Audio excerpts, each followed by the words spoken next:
ఆంధ్రప్రదేశ్లో ఒకప్పుడు ఒక అద్భుతమైన రాజ్యముండేది. ఆ రాజ్యానికి పేరు ధీరవంశం. ఈ రాజ్యంలో రాజుగా అవ్వాలంటే కేవలం పుట్టుకతో కాదు, కఠినమైన పరీక్షలలో నెగ్గాలి. జ్ఞానం, ధైర్యం, సేవా మనసు ఇవి తీరినవారే రాజుగా నియమించబడేవారు. రాజుగా నియమితులైనవారు 3 సంవత్సరాల పాటు అద్భుతంగా రాజ్యాన్ని పాలించేవారు. కాని 3 సంవత్సరాలు పూర్తయ్యాక వారికి ఒక కఠినమైన ఆచారం ఎదురయ్యేది. రాజ్యాన్ని విడిచి క్రూర జంతువులతో నిండిన దట్టమైన అడవిలోకి వెళ్ళాలి. ఇది ఆ రాజ్యపు నియమం.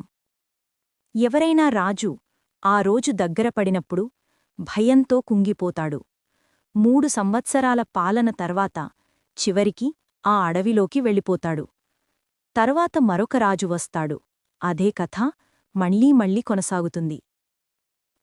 కాని ఒకరోజు ఒక కొత్త రాజు వచ్చాడు. రాజేంద్రవర్మ.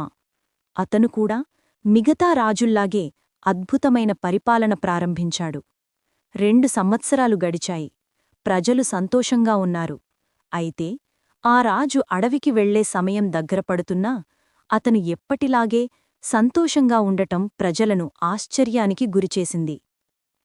2.5 సంవత్సరాలు దాటినా రాజు అదే ఉత్సాహంతో, చిరునవ్వుతో పాలన కొనసాగించాడు. భయం లేదు, ఆందోళన లేదు, కేవలం సేవాభావం మాత్రమే కనిపించింది. 3 సంవత్సరాలు పూర్తయ్యాయి. అడవికి వెళ్లే రోజు వచ్చింది.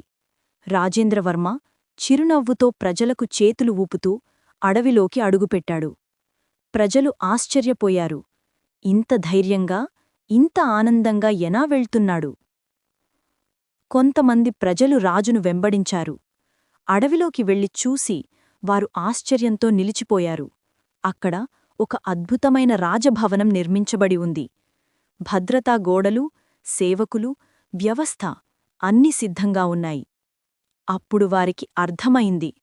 మిగిలిన రాజులలాగా బాధపడుతూ కాకుండా రాజేంద్రవర్మ ముందుచూపుతో పనిచేశాడు. తనకు ఎదురయ్యే కష్టాన్ని ముందుగానే గ్రహించి ఆ అడవిలోనే కొత్త రాజ్యాన్ని నిర్మించాడు.